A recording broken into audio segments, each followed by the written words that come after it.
Game of Thrones has its fair share of villains, but few of them approach the Jesus what the fuck level of creepy that this unsettling wannabe Dr. Frankenstein does. And in a surprise to absolutely no one, he's even creepier and more terrifying in the book. Because while on the show, we get the one big example of his Dr. Frankenstein-ness, well, in the books, he's experimenting at the same time that he is working on the big project. He's got lots of side projects going on, with lots of people being, disappeared to the black cells where they are never seen again because, good old Qyburn here has some fun things to do. And by fun thing, I mean like human experimentation that probably results in them all dying after the torture. Yikes. So yeah, we're talking about Qyburn today. Qyburn is a fascinating and unsettling character. He's obviously George R. R. Martin's send-up of Dr. Frankenstein, and we see that through his fascination with just, life and death in general, and him trying to, discover the secrets of death. So in order to discuss how he is trying to do that, let's do a bit of a deep dive into his character,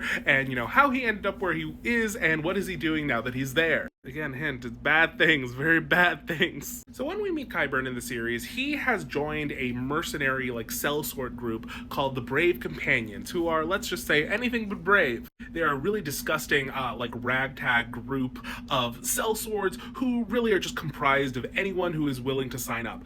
They are assayers, they are monsters in and of themselves, you have freaks who filed their teeth down to points. It's not a pretty picture. Now, the Brave Companions happen to be in the Riverlands at the time where we meet them.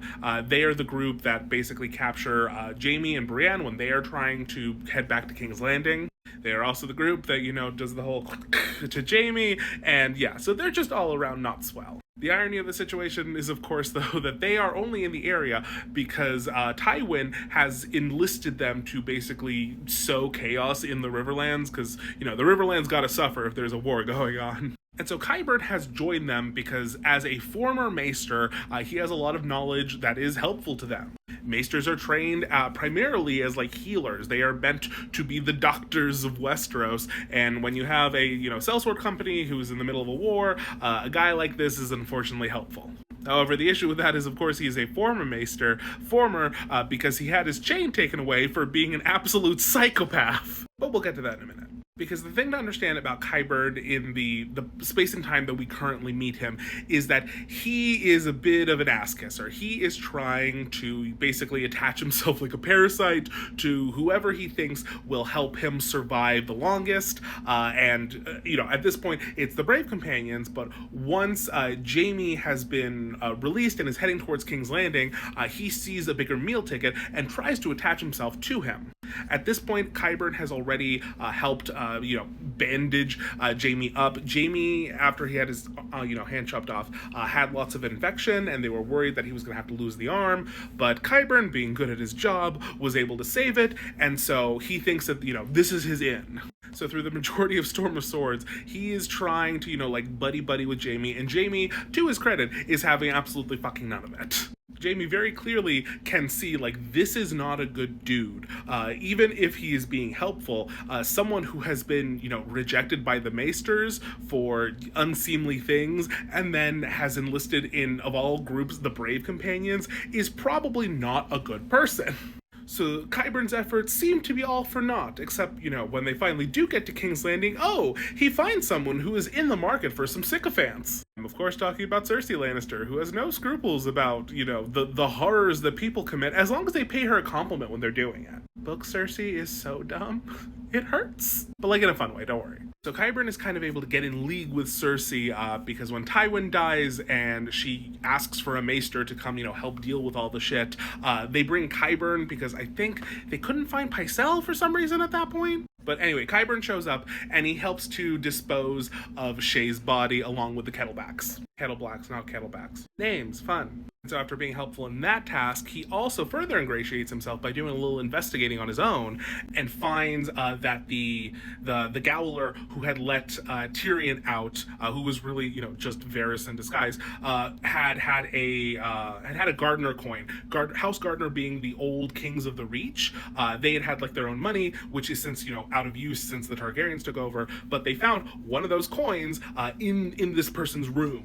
The implication being, of course, that it's House Tyrell, Tyrell, who has helped Tyrion out at this point to kill Tywin. Because there's a tidbit about Olenna Tyrell keeping like some gardener gold on her because it like weighs a little less than the standard like dragon gold coin, and so when people do something she doesn't like, she pays them with the other one because it's worthless, but people don't realize it. It's a funny Olenna bit. You love it. But anyway, after that, Cersei's even more down with Qyburn, and she's like, "Hey, Master of Whispers, I think you'd be good at that job." And he's like, "Yeah, you want to give me a job, a position at court? You want to call me Lord? I'm down. Also, can I experiment on human bodies? That'd be so fun." And Cersei's like, yeah, go do whatever the fuck you want. I don't care. Because there's Cersei not thinking about the consequences of her fucking actions. And therein lies the real reason that he had his chain taken away from him by the Maesters. He explains to Cersei that he had basically been doing his own experiments at the Citadel in Old Town, where the Maesters are headquartered.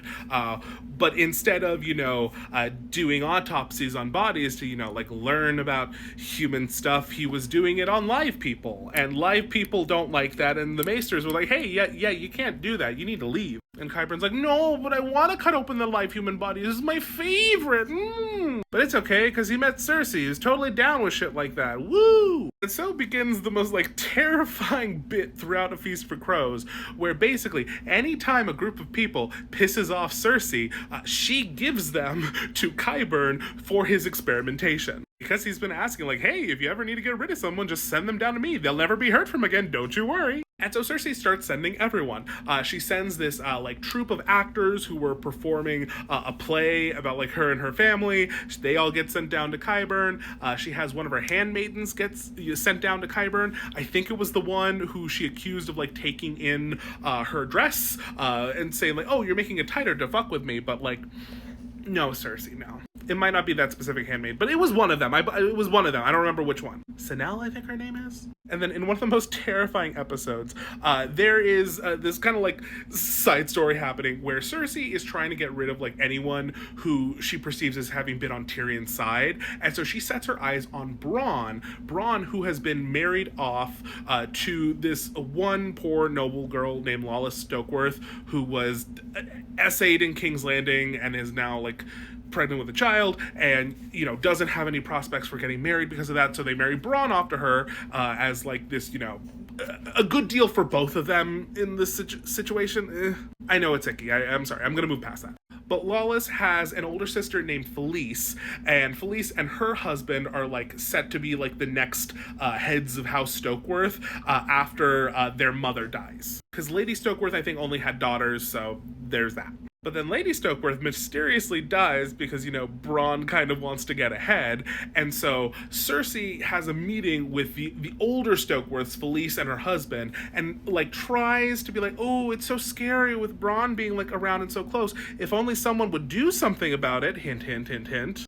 And then the Stokeworth husband is just a complete moron, and he just challenges Bronn to open fighting, and Bronn, of course, immediately kills him and is "Okay, cool, I'm the lord of this house now. Great. Are we all happy?" And then Felice comes back to Cersei and is "Oh no, it all went wrong. We tried to do this for you."